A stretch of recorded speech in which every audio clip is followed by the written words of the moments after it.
Hello, everyone. Just checking in for week one of our course. It probably is obvious by now that I like to make videos for my online courses. It's my main way of communicating with you, actually. Although I want to encourage anyone to email me directly at my lasalle.edu email. It's tui at lasalle.edu. Or call me on my cell phone with the number provided in the syllabus to contact me. Contacting me through the Canvas site, you may not get a response because it's just too much for me to check. So please email me directly if you want to email me, and feel free to call me about anything having to do with the course. It could be just talking about the subject matter of the course for any reason. I encourage that. As an online course, I don't keep regular office hours. I just encourage students to contact me. I'm usually free, and if I'm not, I will get back to you eventually. So making videos is an important part of my online teaching approach. And if I feel that for any reason I need to contact you, it's the easiest thing for me to do is to make a video. So I will be sending out these videos regularly throughout the course. And this is a check-in video for week one. Obviously, it's week one, so we're getting used to how the course is actually structured and what the requirements are. I can't emphasize enough that everything is organized by week.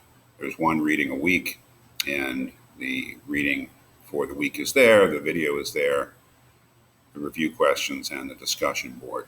The most important thing in this course is to read, to pay very close attention to what's going on in the readings. This week's reading, Epicurus' letter to Menoikos, is a pretty brief reading, and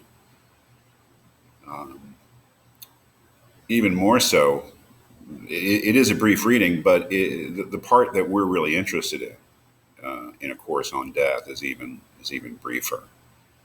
It is a wonderful letter as a whole, presumably because presumably Epicurus is talking to a younger friend of his and giving advice generally on how to live. But the part, obviously, that's really crucial for us is the third paragraph begins in the third paragraph. And it's just, maybe about 4 or 5 sentences having to do with death. But I can't emphasize enough just how important Epicurus is for this course. It's the first reading for a reason. And the main reason is that it presents us with both a challenge and a set of puzzles having to do with death. The challenge is that I think most of us regard death differently, or if we find that we have Epicurean sympathies, we have sympathies for his position, that we have never really articulated them clearly for ourselves. This notion that death truly is nothing. It's not that death is something and it shouldn't be feared. It's not that death is something and we can overcome it. No, death, under Epicurus' theory of death truly is nothing. And he gives you his reasons. And those reasons are quite powerful. I'm not saying that they are necessarily true or that Epicurus' theory of death is obviously correct. But it is quite something and very powerful that he can articulate this theory in just a few sentences. This idea that death is really not anything at all because it is the end of all experience is quite something. And we will be picking up some of the problems with this next week when we read Thomas Nagel. Because, of course, one of the inferences that Epicurus makes from the fact that death is the end of all experience is that death is neither good nor bad. That death is not good is probably something that we're pretty willing intuitively to accept. That death is not bad, many people would balk at that. And Thomas Nagel certainly is one. And next week's reading is really, although I don't think Epicurus is mentioned by name in Nagel's essay, he is the main target. That is, as we'll see next week, Thomas Nagel is trying to refute the idea that if death is the end of all experience, then it can't be a bad thing for the one who dies. That's what the whole essay next week is about. So looking forward, there are many puzzles that emerge from Epicurus. Very powerful reading.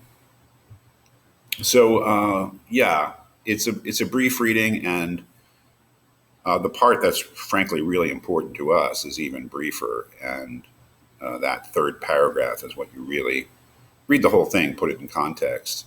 But that third paragraph is what we will really, really be concentrating on in this course. Otherwise, I hope that it's all clear how the course works out. Reading, video, review questions, discussion board.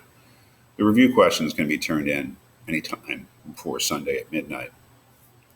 Officially, the discussion board posts, of which you need to do at least two to get full credit, as has been explained, they also need to be submitted by Sunday at midnight. But I strongly, strongly encourage you to get started earlier in the week.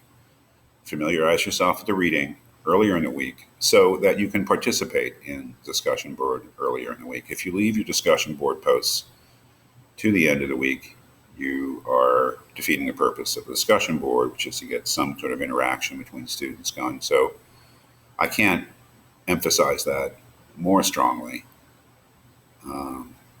than to say that please get started as earlier in the week as you can. Don't feel like you have to completely master the reading before you participate in the discussion board. The discussion board is just the free exchange of ideas. So if you have an idea about the reading, feel free to post it. Again, if you have any questions about the course or just want to talk or discuss the course, feel free to contact me at any time.